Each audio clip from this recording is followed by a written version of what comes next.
Hello guys, tara samahan niyo ako at ako'y magluluto ng pork sinigang.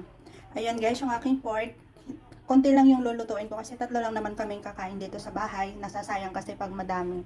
Lalagyan ko siya ng gabi. Yung gabi na to, ang tawag nito sa amin ay Singapore.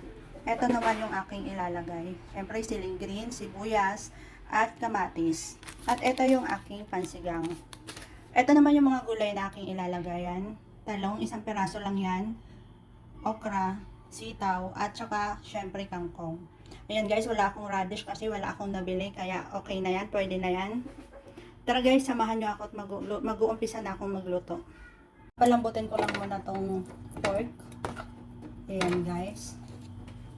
Isasabay ko na rin yung gabi para medyo malambot siya. Yung masarap kasi ito yung malambot siya kasi siya, yun ang nagpapalapot sa sabaw ng sinigang. Dinamihan ko na rin kasi gusto ko kasi itong gabi na to, ginagawa ko siyang merienda.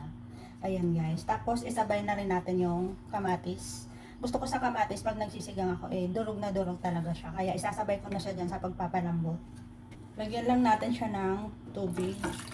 Bali hindi ko na pala to igigisa kasi medyo mataba yung nabili kong karne. Kaya diretsong laga na lang siya. Lagyan na rin natin siya ng asin para may lasa na kaagad yung karne habang nilalaga siya. Takpan lang natin at hintayin natin hanggang sa lumambot yung karne. So ayan guys, malambot na yung ating pork. Ngayon naman, ilalagay na natin yung sitaw. Ayan guys. Unahin natin yung sitaw kasi medyo matigas yung gulay na yan. Ilagay na rin natin yung sibuyas. Ayan. Bali, pinahilo ko yung sibuyas. Inuna ko yung kamatis kaysa sa sibuyas kasi hindi kasi maganda pang sobrang luto ng sibuyas. Okra. May naiwan pa isang sitaw. Ayan guys. Lagay na rin natin yung siling green.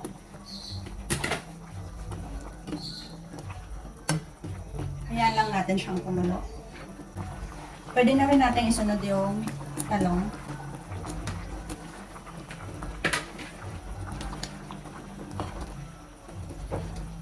Tapos, timplahan na rin natin siya ng pang-asim. Ayan. Masarap sa maasim. Tapos, malapot pa yung sabaw. Lagyan din natin siya ng konting betchin. Konti lang guys. Ayan. Kasi yung pang-asim niya may lasa na din yan, kaya konting betchin na lang nilagay. Minsan hindi na rin ako naglalagay ng betchin sa niluluto ko kapag meron na siyang seasoning. Tikman na natin kung okay na yung lasa niya. Saktong-sakto lang yung lasa niya guys. Konting kulo pa, tapos ilalagay na natin yung pinakahuling gulay. Okay na yung lasa niya. Ayan guys, luto na yung talong. Lagay na natin yung kangkong.